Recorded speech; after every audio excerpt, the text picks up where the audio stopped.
Hi everyone, it's Sherry. I hope that you're having a wonderful day. Craft room tips. Stay tuned.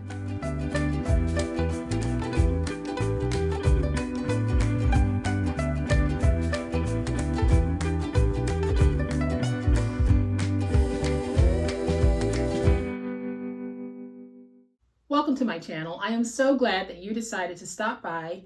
Welcome to all of my new subscribers. Welcome to anyone that's watching this video right now. If you haven't done so already, after watching this video and maybe watching a few others, I hope that you'll decide to subscribe.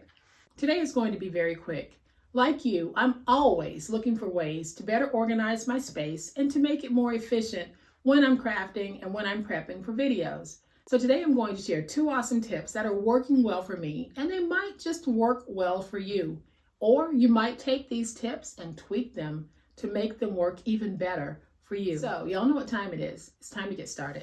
So like I said, I'm all about trying to find ways that I can work more efficiently.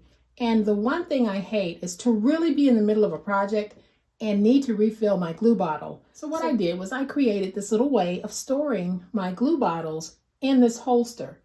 And this holster is nothing but a spice rack gripper. I bought these about 6 years ago with the intention of using them in my kitchen pantry. Well, it turns out I didn't really like them, so they sat and sat. And then I thought, I can probably use these in my craft studio.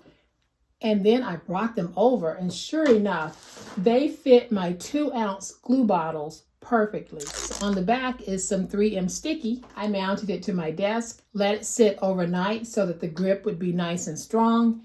And then I filled my bottles and I put them in.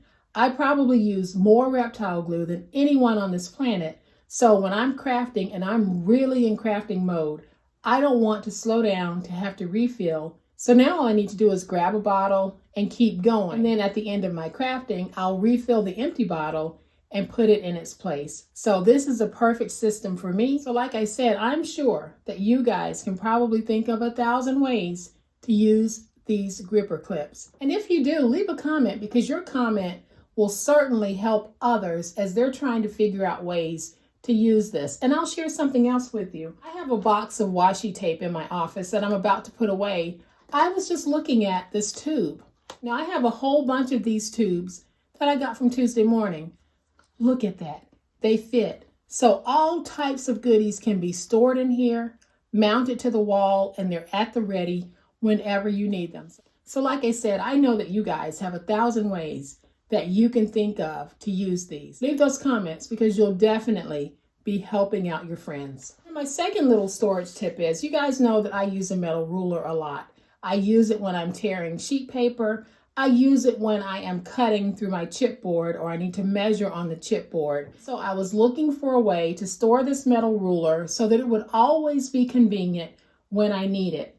So what I did was I put magnets on the leg of my desk, and that way, when I'm done with the ruler, I can just put it on the desk. When I need the ruler, I can just remove it, and there it is. But let's say you want to move something out of the way really quickly, like your scissors. Why not just take them and clip them to one of your magnets and have them out of the way, but you'll know where they are. So this is a great way of just taking a few magnets and putting them along your desk. And then when you need to attach something that can be held up by a magnet, all you have to do is clip it there. And then I might just add a magnet or 2 right here to hold a pair of scissors, or maybe 2 pairs of scissors, who knows. But I hope that these quick tips are certainly going to help you as we get more organized in our crafting stations in 2020. Whether you're crafting in a small space or a large space, crafting tips are always helpful. So if you want to share a tip in the comment section below, please feel free to do that as well. Y'all, I hope that you have found these 2 tips useful, and I hope that it is spurring your imagination on other ways that you can get creative in your crafting studio. If you have liked this video, please hit that like button. If you are not a subscriber to my channel, I would love to have you join this amazing online crafting family. You guys, as always, please be safe, be kind, be the reason someone smiles today. Happy crafting, and we'll chat later. Bye.